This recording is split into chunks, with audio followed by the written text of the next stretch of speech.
In this video, we're going to calculate the indefinite integral 1 over x squared times the square root of 49 minus 36x squared. Now, this will be a trig sub, and the way we recognize the trig sub is by what's going on under the radical, the 49 minus 36x squared. So that tells us that we have a trig sub, and because it's a constant minus something times x squared, we're going to want to use sign. Now, we're going to make it more than just sign. There's going to be a value in front. And we know that we use the square root of this number. So that would be a 7 in front of the sign x. But we also want to divide by the square root of this number, which is 6. And you'll see why as soon as we plug it in. This will always be the case. So 7/6 sine theta. So anytime you're trying to identify this number, it's the square root of this number divided by the square root of this number. Now, before we start plugging things in, we want to find our dx so that we don't forget it. That's going to be 7/6 cosine of theta d theta. And this is a forward substitution, so everything plugs right in. So what's that going to look like? Well, x we know is 7/6 sine of theta. So we'll have 7/6 sine of theta, the quantity squared. Under the radical, we're going to have 49 minus 36 times 7/6 sine of theta squared. And then we'll put in our dx, which is another 7/6, and then cosine of theta d theta. All right, now we're going to work with this problem and see how much simplifying we can do. So we're going to distribute this square here. So, and I'll write this on top just to save a little space. So we got 7/6 cosine of theta d theta. Here, I'm just going to write this for right now as 7/6 squared. Yes, we could square that, but I already see one's going to cancel, so I'd just be undoing the work anyways. And that you'll see a lot of coefficients cancel in these problems. Now, what's going to happen under the radical? This is the whole reason for the trig sub. So we have 49 minus 36.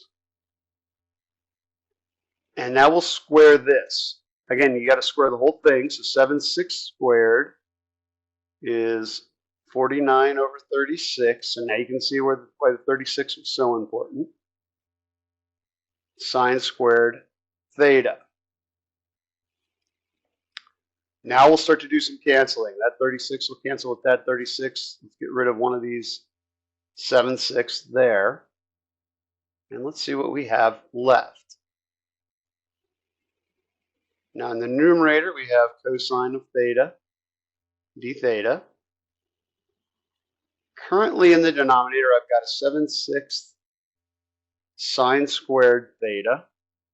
And now under the radical, I've canceled those 36s. Notice I can pull a 49 out of this term and this term.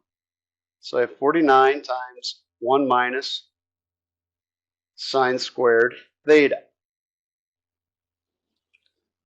Now that radical will split up over multiplication. And so I have a rad 49, which is 7. So multiplying that by this guy, we're going to still have the cosine of theta d theta on top. This is going to be, again, square root of 49 is 7 times this. We'll have 49 over 6. We still got the sine squared theta. And then we have 1 minus sine squared theta. Well, that's our Pythagorean identity. The whole reason we do the trig sub, which is square root of cosine squared theta. Now, cosine squared, square root of cosine squared. Now, square root of cosine squared is cosine, so this cosine cancels with this cosine. I'm going to pull this out, but it's in a denominator, so when I pull it out, I'm going to end up with the reciprocal. So if we come up here, we now have 6 over 49 times the integral of 1 over sine squared theta d theta. Now, 1 over sine squared theta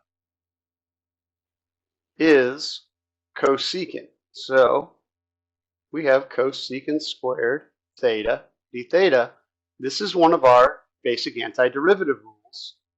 The derivative of cotangent is negative cosecant squared, so the antiderivative of cosecant is negative cotangent. So we're going to have negative 6 over 49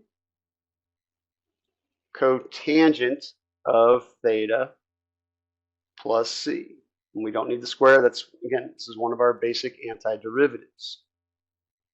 All right, now our original problem started in terms of x. We need to end in terms of x. And so I like to use what I call a right triangle method. So we put in a right triangle and we name one of our angles theta. Now how are we gonna create this triangle? Well, we're going to use the fact that x equals 7/6 sine theta. Well, that tells me that sine theta, divide both sides by 6/7 equals 6x over 7. And if you remember our right angle trig, that's opposite over hypotenuse. So the opposite side is 6x. The hypotenuse is 7. We can find the third side with the right angle trig. You can also use Pythagorean identities to get this. This is just the way that I like to do this. So if we call this side b, we know that b squared plus 6x squared equals 7 squared. So b squared plus 36x squared equals 49.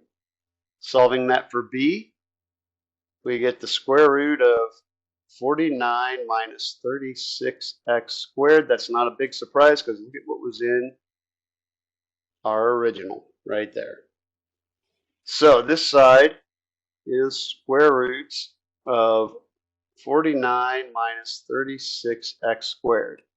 Now we're trying to get cotangent. Remember, tangent is opposite over adjacent. So cotangent is going to be adjacent over opposite.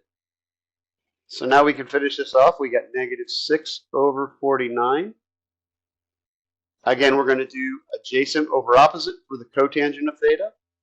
So we have square root of 49 minus 36x squared over 6x. We have our plus c at the end. We can cancel out those 6's, and we get negative square root of 49 minus 36x squared all over 49x plus c.